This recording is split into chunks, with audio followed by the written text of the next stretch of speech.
अच्छा गुरु आप ऐसे समझो, जैसे एक बीमा कंपनी होती है, उसका एक एजेंट होता है जो ग्राहक को लाभ देती है। वो कौन देती है? बीमा कंपनी। पर फायदे कौन बताता है? एजेंट। गुरु माने एजेंट, और भगवान माने बीमा कंपनी, और दीक्षा माने बीमा करवाना, और मंत्र को जपना माने बीमा को भरना। अगर मंत्र को जपोगे, बीमा को भरोगे, तो भैया जीते जी ये लाभ, मरने के बाद वो लाभ। और अगर महाराज नहीं भर पाए बीमा, तो साक्षात भगवान को भी गुरु बना लो तो भी कल्याण होने वाला नहीं है। कितने लोग तो ऐसे हैं जो मंत्र लेकर के भूल जाते हैं, कितने लोग ऐसे हैं ले तो लेते हैं पर जपते कभी नहीं है। तो भैया ध्यान रखना, गुरु की करनी गुरु जाए, चेले की करनी चेला, साधो भाई जगत का खेल अलबेला। थाने सतगुरु मारे हेला रे, मन राम सुमिर नर गेला। यानी भजन की महिमा ध्यान रखिएगा। भोजन से शरीर पुष्ट होता है, कथा भजन से आत्मा पुष्ट होती है। बस यही है गुरु का मतलब। अब आप अपना भजन करिए, चाहे जीवन में आप गुरु के दर पे जा पाए नहीं जा पाए, कोई फर्क नहीं पड़ता इस चीज से, कोई बात नहीं, क्योंकि साक्षात परमात्मा ही सब जीवों का कल्याण करने वाले होते हैं। पर वो मंत्र किसी के निमित्त, किसी जैसे बीमा में किसी एजेंट के साइन होते हैं, ऐसे मानो किसी न किसी को भगवान निमित्त बनाते हैं, और जिसको निमित्त बनाया है उसको हम नमस्कार करते हैं, प्रणाम करते हैं, शास्त्र सम्मत उसकी बात मानते हैं। कहते हैं ना, गुरु अंधकार से ला करके प्रकाश में खड़ा करता है। इसका मतलब क्या हुआ?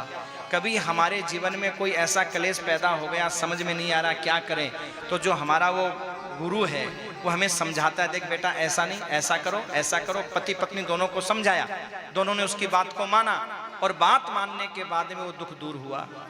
पर महाराज हम माने ही नहीं कि देखो गुरुजी अपनी जगह हो, पर हमारे बीच में पंचायती मत करो।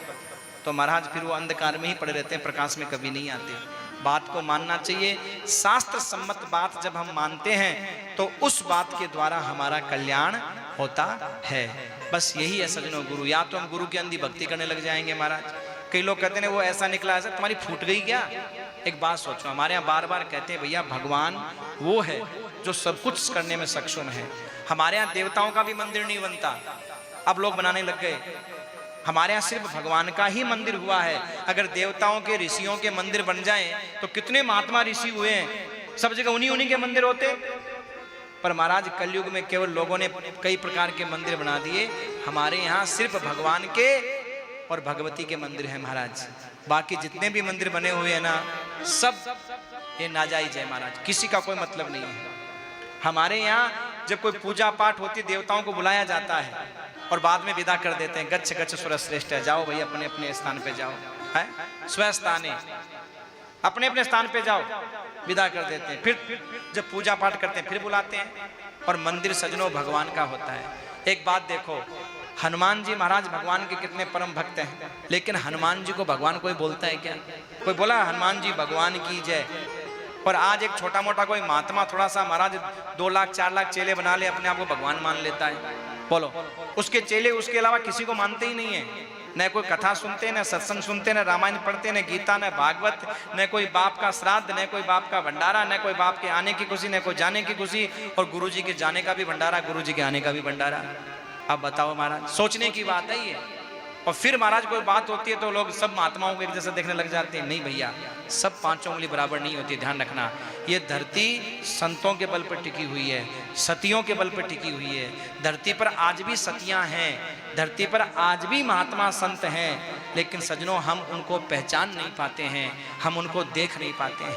हमारे यहाँ शास्त्र सम्मत बात का बहुत सम्मान किया गया है, और गुरु जो शास्त्र सम्मत बात बोलते हैं, शास्त्रीय बात बोलते हैं, उनको हमारे यहाँ मान्यता दी गई है, उनको हमारे यहाँ माना गया है।